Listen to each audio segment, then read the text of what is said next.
Thank you guys for coming here. And Andreas, we will start with you. So, Eurobank, right, the long history, large bank, huge impact. Where do you see the challenges in the next 3 to 5 years? And how the artificial intelligence, do you believe, can help to solve those issues and challenges? Thank you very much for the question. Yeah, it's quite difficult to define the territory, the perimeter, when we talk about challenges over the next 3 years. So I don't want to be a philosopher and talk about the banking industry itself. I'm just trying to focus on how we see the world. So the banking system, for instance, in Greece, has just left a nearly 15-year crisis. It resolved its problems and now is moving on together with the economy to get investment grade. Our bank yesterday got an investment grade, which is very important by raters, before even the country got investment grade, which means a lot of trust on the way forward. The banking system is very much affected by macroeconomics. The banks do not exist outside the economy. I think over the next 3 years, banks will need to coexist with things that had forgotten, and they were planning outside this concept, the concept of high inflation, the concept of high interest rates. High interest rates is good news for those that have deposits, that all of a sudden realize that they are rich against a date that was not that important. At the same time, they were geared towards credit expansion as a means of making money, and all of a sudden that becomes a problem because they worry what's going to happen to our loan portfolios. So all that forces banks to rethink how they generate value. And actually, macroeconomics sometimes are very sharp. Now, internally, if you look across the top 100 banks in Europe, you will find something amazing. They all do the same transformation plan. They change the words, they change the slides, they change the colors, but more or less everybody is trying with 3-year cycles to solve problems of channels, of simplification and costs, data, cloud, ESG. So they all have more or less similar challenges. So we also have exactly the same challenges. On top of that, over the next 3 years, regulation never sleeps. It's like City never sleeps, regulation never sleeps. The minute you finish with one regulation requirement, the next one comes, and the next one comes. So regulation is really going to be a determinant over the next 3 years on how banks comply. Now, artificial intelligence, I was very lucky actually last year when Microsoft announced with OpenAI all these miracles that I was at Seattle visiting Microsoft. So we're very pleased and happy to see the enthusiasm. So on the way back, we felt that, oh, we've solved all the problems. Until we faced our DPO, our internal people, that they start worrying already about security, data security, and all these things. Since then, of course, we start realizing much more. Yes, it can be done. We already work on ChatGPT ourselves as a bank, and it's going to solve some problems. And it's going to solve trivial problems for a start. We don't see, as we speak, that all the problems of the universe are going to be addressed. We may solve problems of customer service, we may solve problems of contact centers, we may solve problems of internal support units, which they all boil down to internal costs and fast processes of information. So yes, ChatGPT is going to be a determinant. Artificial intelligence, which is something wider, is already being used and has to do with data. And I believe that in these areas we will see much more progress, especially alongside the OpenAI and open data revolution that we talk but we don't see for the time being. I must put an end here for others to talk. Thank you. That was very interesting. Thank you, Lord. Andreas, so we are actually thrilled to hear what Revolut thinks about actually challenges, right? And reaction to that about AI. Yeah, no, AI is very important. Speaking about that, the challenges actually, I was almost like talking as making fun about like having more people, but it's actually a big problem. And I decided, okay, I'll swap one of the challenges I've had in mind for the future, with actually diversity and inclusion being one of the challenges, and meeting that goal of being diverse enough, not only on the employees level across all the departments, and especially on the senior management. We have that problem ourselves. And we know that by tackling that problem, and our data then shows the same, right? We see the majority of the users overwhelming majority of our app users and Revolut users are men. And then you realize, then you start to somehow, is it really important? I can offer a pint of beer or something.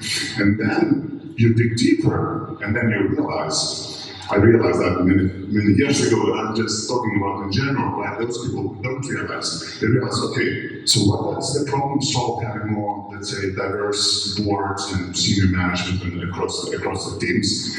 It actually allows them to build the products in a way that is used by that group of people, by different sex, different orientation, different skin color, and so on. And what that would mean then, it will solve so many problems for banks and help them grow in many ways. We all have a problem that women are not that active in investment, in trading. And then look at what we have on the trading firms out there, and you still have the same composition of people in the boards, etc., which are mainly men, building the projects for them. So that is one challenge that I would identify. Another challenge for banks, not necessarily us, but I really feel the banks sometimes, and various banks, traditional banks, that they really want to get into that digital kind of world of things. I know that boards are saying, just build something that Revolut built. I want the same. They show that to the management board that members, right? Build that. We have 3 years to build. And that's the problem, right? If especially the boards and kind of supervisory councils or shareholders are thinking in waterfall methods, waterfall project management methods, that they say, oh, here's 3-5 years for you guys, here's 30, 50, 100 million. And Lloyds Bank, I think they even devoted 3 million to build something digital like Revolut, and I think they are nowhere near. So that's already a problem, right? Thinking waterfall methods either than agile, scrum type of methods, right? Rather than just build something which just makes one payment between colleagues instantly, rather than just jump from that and build something else, and then once we are ready to launch it to the customers, or launch it to the beta, gamma, whatever customer group, and build on that. So this is another challenge, right? And another one, maybe regulation, it's always, as I said, it's always going to be there, right? We cannot escape it, and it's really, really different from one side of the world to another side of the world. Sometimes it's even opposite. So that's the regulation, the challenges. Then quickly on AI, yes, we have an internal team which is essentially running a meeting and going from team to team, the AI team, going from team to team and seeing really how the AI can be applied in that team, if it can be applied in that team, and what it helps to do, right? Cost saving is like a natural thing, very kind of logical. We already applied in customer support, very usual suspect things that, everyone is like so, so happiness, like customer support, marketing stuff. There's a lot of AI optimization things in the prepaid marketing and many other kind of things there, and finance, obviously, all these reports, etc. They can give an extra boost and extra productivity to people. So it's all about the cost, but the ultimate, no one really knows, in my personal opinion, but it's really we're just at the brink of it. It's one of those technologies that I'm personally excited on. I wasn't that excited. I'm still not excited about this kind of crypto world and blockchains and Web3 things, But this one in particular, that's my view. I don't know on this AI thing, I'm really so bullish, so optimistic that the beauty of that is we don't know what is going to happen. And the more you switch to that, I was on a plane with one Polish bank CEO and said, I mandatorily asked every person to start to finish AI sort of certification course. You know, everyone has to know what this is. Amazing, thank you a lot. Thank you for diversity, right? So we can come back to that in a while. So Ivan, in your opinion, you are retail banking, right? So where do you see the biggest challenges for the banker itself, right? Where do you see the banker in a few years from now? And can artificial intelligence can be actually part of this like capability, portfolio, etc. Yes, we talk a lot about AI these days. Everybody can expert in AI. So I was thinking these days, because I would say I'm expert in AI, what's the difference between the simple algorithm that the banks are now using a lot and the AI? And the difference is that when you put information and data in algorithm, you get one and the same result at the end. Well, AI improves and learns with the course and gives different result with the more data you get in it. But there are certain challenges and certain, let's say, concerns with AI. One is that it's pretty resource heavy and pretty expensive. I read these days that ChatGPT costs, I think, $700,000 per day just to run. So you should think whether it will be profitable and logical to use AI for everything, or you will still use algorithms or use people. So the trade-offs, I think, will be crucial in the future in order to decide what will be the role of the human in the bank and how much AI or algorithms you use. I think that for simple processes, for easy processes, algorithms will continue to be used. We don't need AI for everything. AI, as the colleague said, maybe will solve problems in client service, in contact centers where there are a lot of people doing one and the same jobs. AI will help personalize the offers, definitely for the clients, through all channels, not in branches, but for the digital channels. While the role of the person, I think, will be in building trust, building emotional relationship with the customer, and building connection. Because even today we see the offers for banks are pretty similar, and how we choose a bank. You choose a bank because of the person you see in front of you. Okay, great. Bogdan, so I used to be the CIO of the bank, right? So I know that actually it's hard job, always late, right? Always everyone complaining, a lot of systems. And right now, artificial intelligence, right? So everyone will be asking where it will be implemented as the ChatGPT. So where do you see the biggest potential of artificial intelligence in IT? And in other parts of the bank, like front office, back office, you name it. First of all, it's a challenge for those which are building AI, because they are facing the challenges in building those type of algorithms that can help make decisions. I just said that it's quite a good implementation in taking decision in lending. But actually they cannot open up which is the process of getting to that decision, which is very strange for me, and I think also for the regulators, because we are talking about regulations. I think this is very, very strange to get those type of not answer to the simple question, what was behind the decision.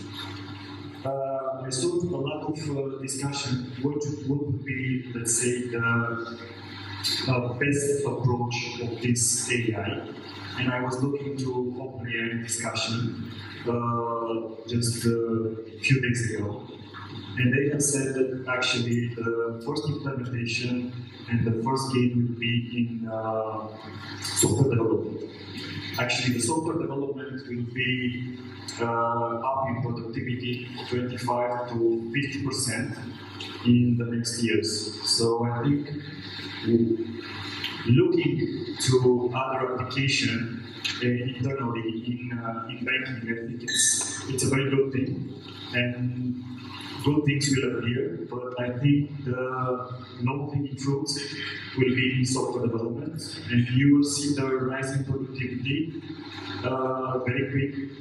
And I think even if we are not using ChatGPT, but actually other tools that can help growth in productivity in software development, I think this will be the way that we will tackle first the data introduction.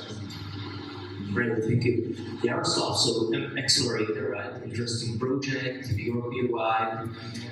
It will be definitely driving the CE, right? And actually all the innovations. So where do you see actually the biggest impact right now of the artificial intelligence in the bank from an mAccelerator perspective? Actually, we don't have a portfolio any company that use that much artificial intelligence except for one, which was analyzing how you type to identify if you are you, like a second factor authentication. Very challenging project. Whatever people say about artificial intelligence, like I had my ups and downs. So like this project was okay, but lots of other things were just lots of promises not being delivered. So I will rather answer it in perspective of being vice president for retail for many years in mBank. And we try to use artificial intelligence from the very beginning. I think that the companies like mBank, Revolut, so all of these online only sellers, they need systems actually to analyze what they offer the moment you log in. Being online system, something or mobile. So like we were using and building algorithms from 2004, 2005. So the only thing that we right now see with artificial intelligence, and by the way, artificial intelligence is like existing for like 30 years, 40 years. It's like you have a tool set which is enormously cheap and gives you enormous opportunities to actually teach your algorithms very quickly. So theoretically get better in what you do. And I think like the only place I have seen so far being successful for artificial intelligence in banking is actually managing properly what you offer in your online channels. So like if I log in, what actually I see and what you see is high probability I can take, and low probability you will annoy me. It's like, the fact that you show me advertisement is not only I bought it or not bought it. It's like if I see too many times things I'm not actually interested in, I get also annoyed. Also have a dark side of not having artificial or normal intelligence to what actually you just prompt and show to your clients in your systems. Amazing, thank you. So, Andreas, what is your current position in sustainable finance and ESG? As if you already expressed yourself, right? But actually, If ESG, right, the very trendy topic, let's put it this way. Coming back just to AI, one problem that I had, right? For example, you run an accelerator, etc. Good luck raising money without using AI as either buzzword or in the PowerPoints. Good luck with that nowadays. Money is so scarce nowadays, right? It's like it's quite hard to raise money. And good luck without mentioning a proper, elegant way that you will, employ AI in your project or business. So that would be my biggest, almost like advice in terms of new businesses and new potential challenges of the fintechs and the old banks to really explore that and to really dig deeper, because at the moment at least it's almost impossible to raise anything if you don't show how you employ AI in your product. Just one comment, because maybe I actually misled this. Like everybody, all our portfolio companies, everybody's talking about AI.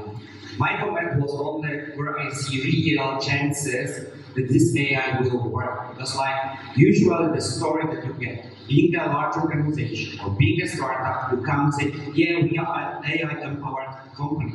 Before there was like, we are blockchain-empowered company. So of course, you have to have this buzzword. And then you say like, but where you are going to use AI? Yeah, because like, it's intelligence. Yeah. So you have to have a product and like place, you really have to first use human intelligence, because artificial intelligence is only replacing human intelligence. Maybe being better, being quicker, being cheaper, whatever you want. But the majority of these businesses, like, they said, wow, I'm offering, a CRM system for the small coffee shops or something. I said, yeah. Where is this intelligence really there? I'm with you. Just use AI in your slide, and it will increase the money you ask for 10% at least. Use it twice, it's 20%. Free of cost. Cool. ESG and sustainable finance. Again, look, I don't want to put a lot of controversy here, but I was in another conference just a few months ago in Split. It was the whole conference 2 days about green finance and ESG. And we kind of agreed, everyone in the audience, with other, reputable bankers there, that for now, obviously it's a good initiative. Obviously we have to save the planet and so on. But now, at least in the bank, within the bank, everyone kind of understands it's just for the sake of doing it. Kind of almost like a ticking a box, either regulation, and kind of that. But down the line, inevitably, because we will be dealing with, our customers will be the ones that will be so important for them. They will be the Gretas of this world, I'm referring to the woman now, right, Greta, who's pushing that agenda on that side. They will choose, as you said, they will choose whether there is a person in the other end. They will choose essentially reading or looking at some sort of ESG, like a global ESG index, like a Big Mac index, ESG index, and deciding whether I'm going to go with this bank or whether I'm going to go with this bank. What does this bank do about the dolphins? I know it's kind of something, but it will be precisely the questions that the future generation will ask. Current teenagers or current early 20s, right? They will ask and they will look and maybe they will read the reports. And if it's a long report, 200 pages, they will say, no way, I'm not going to partner with that bank. If there was a quick, engaging video like Apple did just a week ago, you saw the Mother Nature video with Tim Cook and all the other guys, really dismantling this kind of tricky topic in a very kind of simple, sometimes a bit dumb way. But and they will say, oh my God, I'm going to do business with them. They kind of really know what they're talking about. So I think we have this kind of way, and obviously what we do on the Revolut side, we early steps, right? But just by the way that we are digital, and just by the way that we allow people to work from home 100% of time and not kind of pushing them to go back so they don't need to travel and kind of, pollute the atmosphere, right? And because we're digital, with no branches and no kind of, physical kind of attachment there, this in itself is kind of, it makes us proud that we're kind of saving a lot of these kind of, at least fossil kind of carbon area of things, but there's so many other areas that we have to tackle, even, maybe not sending plastic cards anymore, somehow tackling payments without kind of physical confidence in that. So yeah, we're just early established. Thank you. Amazing. Andreas. So I wanted to ask you what the Eurobank is doing with the tokens, right? But actually I will stick to the ESG. So where do you see, because you are a large corporation, right? Obviously you see that the ESG way is coming. I understand that personally you will do as much as you can, but as the institution you will have a lot of work. So where do you see the biggest complexity of the implementation of the ESG in the Eurobank? First of all, events during the summer over the last 6 months, let's say, have shown across Europe that the climate risk is here. In our country, in Greece, we saw over less than 1 month, half the country was getting burned, and within this month, other half country was swimming to survive from the floods. And we see, and there have been a lot of people that thought that all that was marketing all these years with regards to climate risk, but now, when we press SOS to rescue ourselves, we realize that it's here. Now, talking about the ESG, I think we need to make a distinction. There is what banks need to do as big institutions from an ESG point of view to comply, which has to do with ESG as a bank, the social stuff, the governance, the openness, the open opportunities, the women in banking. We do all these things. How well we do or not, it will show, because we are at the very beginning. Unfortunately for banks, we are not just a business whereby we need to comply with ESG. Politicians, regulation, decided that banks need to play the role of imposing ESG to the economy.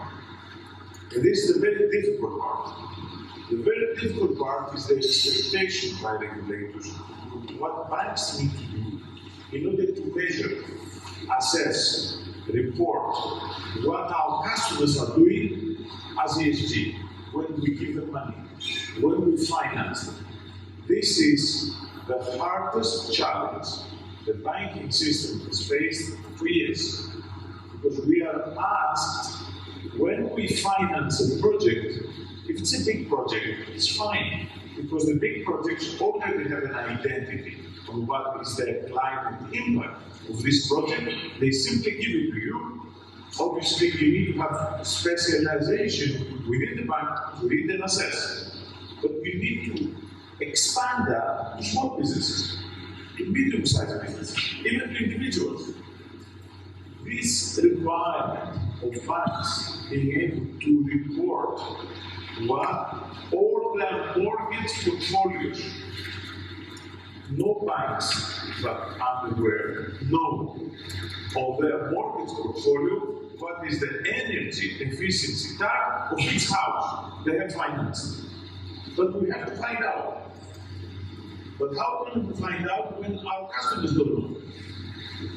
What are we going to do? To start charging them? To start giving them benefits? What kind of benefits? So there is a big challenge going forward. Not so much on what banks need to do to be good citizens or to comply with ESG, but what we need to do on behalf of regulation and politicians acting as the implementer of ESG within the economy. On this front, there is ambiguity. There are no clear rules. We get inspected by regulation, we get marks, and when we say, yes, okay, we are not satisfactory, but what should we do to be satisfactory? The answer is we don't know. Find out. We only want to give you a mark in order to make you run. But run against whom? So this part of ESG and banking is a very difficult challenge. It depends obviously on whether, especially in Europe, because Europe has raised the flag of ESG much stronger than other parts of the universe, which may lead to to short-term economic disadvantage, because China doesn't follow. China, ESG for China, I don't know what it means, maybe a gift for Christmas. But as far as Europe is concerned, ESG is really important stuff. And therefore, if we as banks start pushing our companies, our clients, to be ESG compatible, which means investment costs and maybe economic disadvantage, that will bring other dissimilarities, economic ones, and we may face opposite revolt from society saying, who cares about dolphins? We need food to eat. So we have to be really careful on how all that is going to evolve, because we may be doing very good job as companies and we create nice reports every year because we get tips from the raters. But the true ESG challenge is in front of us, and the big difficulty is we don't really know all it takes and what we need to do. Thank you. Amazing. Thank you. Anyone wants to react to that? No. Okay. Great. Very insightful. Regarding the cybersecurity field, right? This is another big topic right now, even more than it used to be, right? It was always a topic in the banks, but right now, even the biggest Bogdan. Where do you see the biggest threats right now, and which actually we've been facing as the bank in the last few years, and where do you see the future there?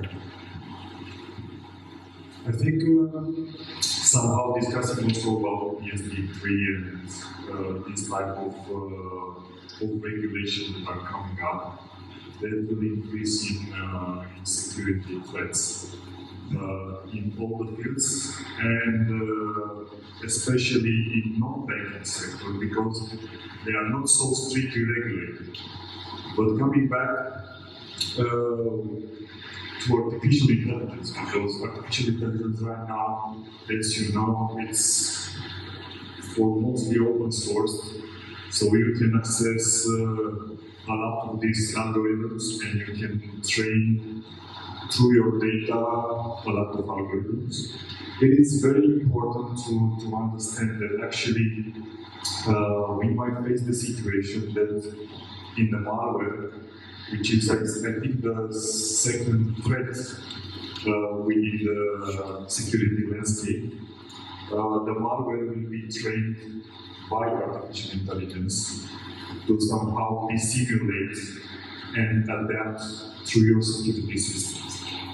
So this is also a challenge for us, and I've been in certain panels with security experts discussing about how they are using AI to their security tools in order for us to be able to cope with such challenges. And I think it will be, let's say, a street battle between artificial intelligence and artificial intelligence from the both sides, which would be very interesting. Who will win these type of battles? And I guess the customers, if we are considering the customer have to rely on the security of the banks. And I think also the regulations somehow are imposing the banks to be very strict in terms of security. What I also like to emphasize is this type of regulation also should be imposed to the payment providers, to the aggregator providers, and so on, because if the banks will put those security measures in place, when we are giving the data out of the bank, also the same type of regulation about the data, and we know that we use very strict in terms of customer data. So the same rules should apply to the entire chain of the data flow. So I think in the end, regarding the security threats, I think they will be there, and also the social engineering increase because we saw that actually through artificial intelligence you can make whatever type of videos that I'm declaring something which actually I'm not aware of. So basically misinformation, and this information will be also a big challenge for the near future. And somehow we will not know which will be made by artificial intelligence and actually which is real. Great, thank you. Ivan, any comments to that regarding artificial intelligence security from a retail perspective? What are we expecting? In terms of retail, I think that cybersecurity is very important now because we see a lot of attacks happening in the recent days. Even in Bulgaria, there was a huge attack on the sites of almost all banks. The clients weren't able to access their online banking and so on, which caused some concerns. So this is what the client is seeing. I cannot see my money, where my money, I cannot reach them and so on. And I think that cybersecurity will continue to be one of the top things of importance when we speak of retail banking. For example, if you talk about clouds and putting data somewhere else, like you said, put AI in presentations and you will increase the money you get. Okay, there are the plans, I will put your data somewhere and there will be data of other people and they will be also accessing, but don't worry, we have taken all the measures, all the precautions, we're fully compliant and so on. Still, I don't think that the plans will have a problem. So, I think in the near future, the data will stay in the banks and the banks will continue to take care of the cybersecurity as their priority. Go ahead, please, Andreas. To make a comment, I think, generally speaking, banks are safe. It's a matter of cost.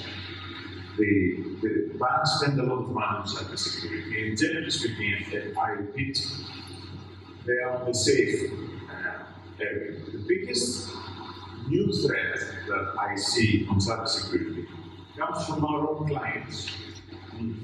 The attackers have realized that it's quite difficult to penetrate banks for a number of reasons. Either because we invest a lot of money, or we are smart, or whatever. But what happens every single day is our clients are extremely happy to give their data to log on. We see things happening that we don't believe. Even bank employees do these mistakes, and they give their own data. And this is a big phenomenon of having the clients actually becoming the Trojan horse with regards to cybersecurity. This becomes a social issue. As always, politicians come and regulate that banks are liable for the money people lose, despite the fact that they've given all their credentials. This could be a massive social problem going forward, and I think cybersecurity is extremely hard to expand and protect your own clients for their misdoings. And I see that increasing as a trend, and the fraudsters becoming extremely smart as our customers are completely unprotected in this kind of story. And they are so happy to, especially the elderly with digital credentials is the best spot for fraudsters at the moment to make money. Okay, yes, go ahead, Jarosław. actually something I couldn't agree more. It's like the biggest anomaly in all of the discussions we as the industry have in the area of cyber security. It is like 99% of the discussions I see is about like cyber security of IT system and IT environment of the bank, which is already, as you probably mentioned, the strongest chain. While at least I will tell about Polish statistics, 99% security incidents is because actually our clients were attacked. So like we completely ignore that the weakest chain is there. Criminals already like know it for years. They don't care about attacking banks. Attacking bank, like how much money you can make over it. So like how you can just pass it. I mean, the majority of the criminals, these are really unsophisticated guys that really measure economics every day. So how much money they put and how actually much money you can get. So except for DDoS things, practically I've never seen real attack on the banking infrastructure in my 20 years career. Yeah? And even right now, it's economically not feasible anymore to actually attack. And you have to put lots of money, and probably you will not be getting money from the bank as money for the stopping you attack. And what I would like to mention to you is like that's I think the most successful company we have in our portfolio. So they call themselves cybersecurity. By the way, it's like the only cybersecurity company I met in Europe, which is run by women only. The board members are women only. 90% of the staff in this company are women. Not very typical for tech, especially for cyber security tech. And why I'm mentioning this women element, because like the approach is very practical. You don't have a discussion, this technology, that factor, etc. You know what they are doing? They are actually making an early warning system for the clients. So they collect from all of the threats from every place, like what is the current vector to actually steal the money from clients, not only from banking, like online shopping, losing your access or your identity on the Facebook, everything. Yeah? So what they are doing, they are analyzing it. They need like a couple of hours of it. They transform it into iconographics that are digestible and easy to eye-catching information that clients can actually get. Clients will not read this sophisticated text explanation for the cybersecurity guys, and they deliver it to the channel that we are always on. So it's WhatsApp and Messenger. So all the clients feel something, if any sort of attack happens in Poland, within, maximum 5 hours, people will have a clear explanation graphically delivered to the Messenger WhatsApp channel. They will of course read it because they're always on the WhatsApp and Messenger. If they don't understand it fully, they can just chat with girls there, saying, okay, what's it? This happened to me, something like that. And second part of the service, like if something happens to you, you don't feel like, do I should call police? Yeah, you know what it means like calling police because you were actually harmed by Chinese guys and you lost some money on, I don't know, on Amazon. I mean, forget it. So police know, friends, you're ashamed if you know. Talk to your friends. So actually these are the places that's what they call the cybersecurity, and actually all of the brand identity is very much connected to the fire brigades, right? So these are people, help people with their cases. And sometimes it's losing money, sometimes it needs even extra service that somebody has to go into your computer and help you on that. The majority of the things is just passing the information all the time and making people be alerted. And what's happened? Like these people, because of the years that they are doing it, they're already in the market for 3 years, they start to become more educated. Because like they start to understand what can happen to them. So it's not like we need to make a big forum and I will teach you right now, and I will educate, I'm Mr. Teacher, yeah? You are stupid people, I will just tell you. It's like about providing extra information. If they address that if I have any problems, I go extra. They have a very sophisticated, costly service from all service components for free. Why? Because they are the eyes and ears, and they provide the threats, the vectors of attacks before the threats.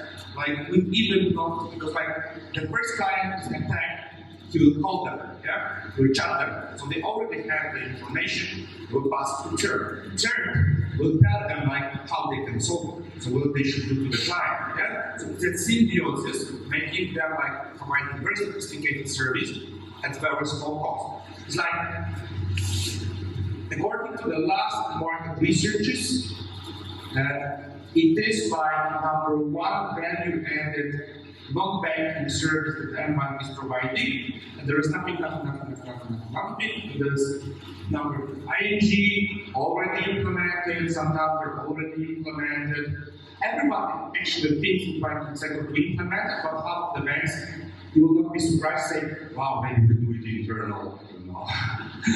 Maybe we do this service because these people will give clients to these people and they will talk about security. Yeah? No, we can do this only internal. But I give them 1-2 years, actually they will discontinue the internal services. And it's like, if I talk about this very unsophisticated thing, I know, of course, Jarosław looking for new investors after us. Of course, they will tell, yeah, we are AI powered. I don't know where actually they put this story on AI with that. But probably they will have to do something. But you don't have to be really very sophisticated and technological to bring value added for the people. Yeah? And you know what it's like? This simple project, it's not only like my clients.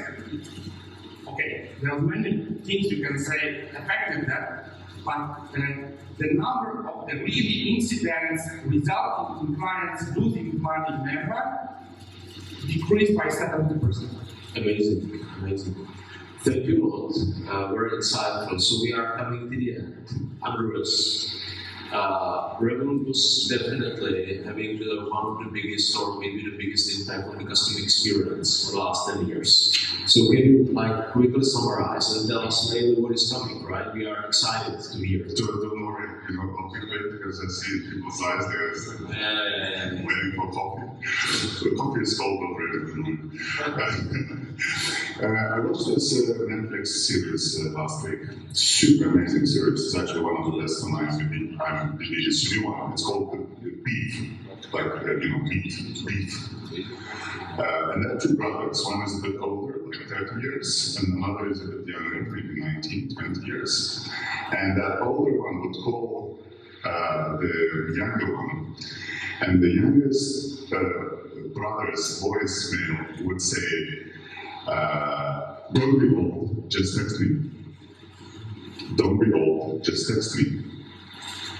And, look, the Revolut, our majority, the main channel is the chat, right? We started the chat for the main reason. You can tell much more things in typing or sending the pre-typed messages than you can in speaking. And that the early people, younger people would prefer texting over calling. Right? That is kind of the very obvious things, right? And that was our targeted customer group, right? 35 and below, which is still the majority of the customers. And it worked magic, right? We have chatbots, right, that we employed, etc., etc. It kind of works magic still.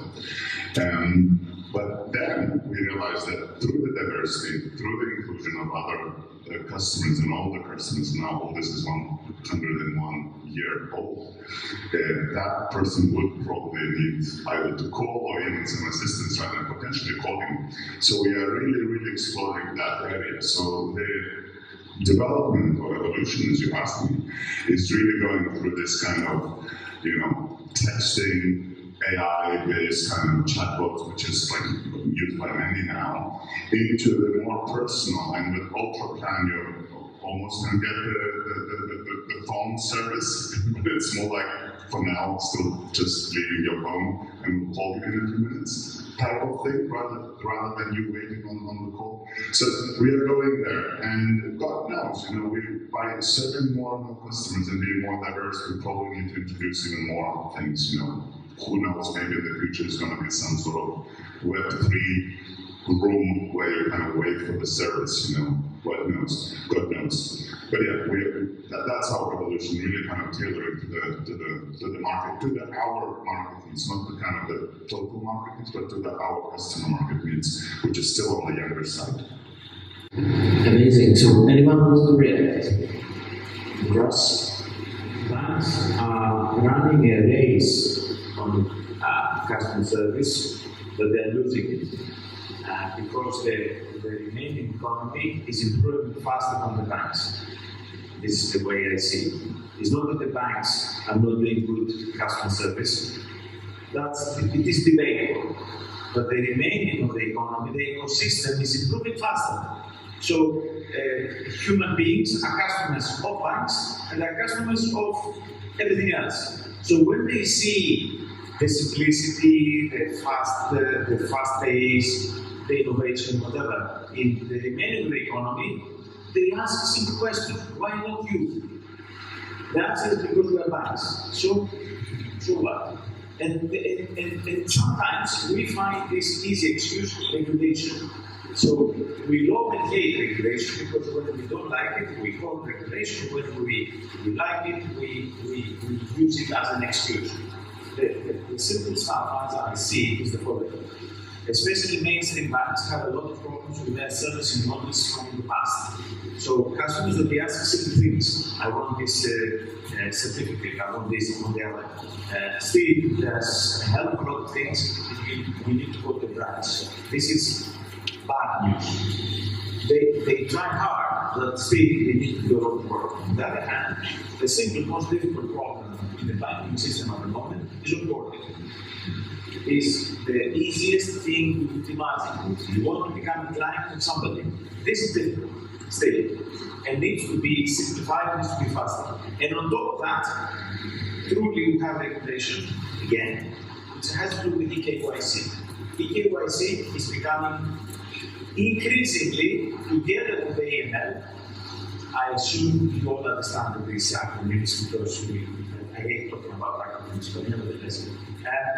And AML is becoming, especially after the Ukrainian issues, even a bigger issue. And over there, not only we make our life difficult, sometimes we make our customers' life difficult. It's very difficult to give excuses there. So customer service is a big challenge. I see things from the legacy that we still need to run fast to make our customers' life easier. But at the same time, onboarding, so becoming a member of the club is becoming increasingly more difficult. Regulators even are looking increasingly into the fintech world and making fintech work more difficult. At some stage, there will become a playing field between fintechs and banks.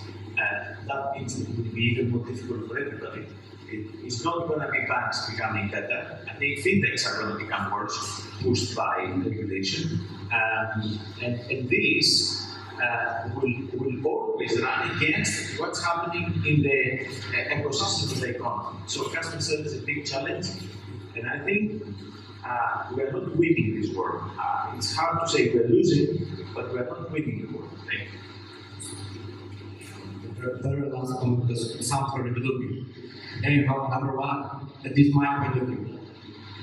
The problem when we say banks, we put, in this basket all of the financial providers, which are traditional, have the same problem.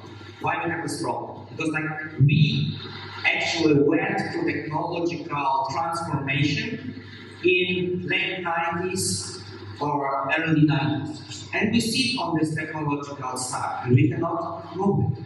And there's not something wrong that actually was done. Example of mBank. mBank was created in 2002, and it was Actum using the most top-notch technologies, everything, cheap, effective, etc. And then I have sorry if I mix some dates, 2014, and these guys show up, Revolut. And they took from the market 80 million pounds in 2 rounds, built everything, and got 1 million clients, all in.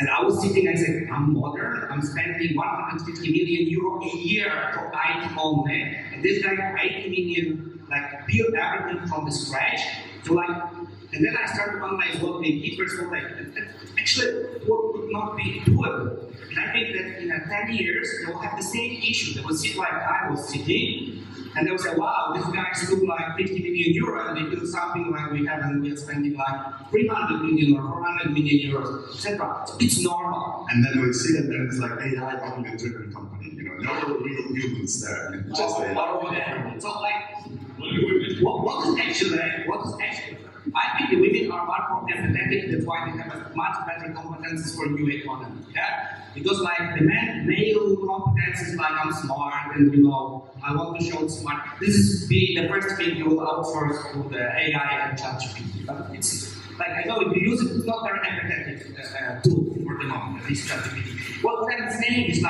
don't actually give up on changing small things. Yeah, because whenever you will take and manage some area and you throw your old things and you put new things, actually you will overjump even these guys because you will sit in the trend until normally in 2023. Yeah, so it will be more modern. Whenever you replace things for more modern. What's the biggest challenge? There is no policy or the system that you can exchange your infrastructure, your process and technology by the system. It's just one big monolith. So whenever you touch, you say, yeah, we touch this, but we touch this. So you exchange everything or not. And then it means, okay, exchanging it is more costly than building it de novo. Yeah, so it's better to burn the stuff and go somewhere else and build it from the beginning. And it's it must be doable. It must be doable to actually put it into the sort of the doable block that you can every year, you can say, we throw away things we built in the 90s, and we put things that we have in 2023. And that's how we try to do this in MBank. It's not easy way, it's not ready receipt, but you can say get rid of our CRM system, make it completely different. And especially right now with cloud, software as a service, you will reflect on these guys are not, really the guys who will jeopardize your security. Maybe they will kill the jobs in your IT infrastructure and security, so they are threatened. For sure they should. But you can start to consume ready products if you are ready to just identify the small regulatory change. Yeah, so this year we will change our kitchen. Next year we will change our bedroom.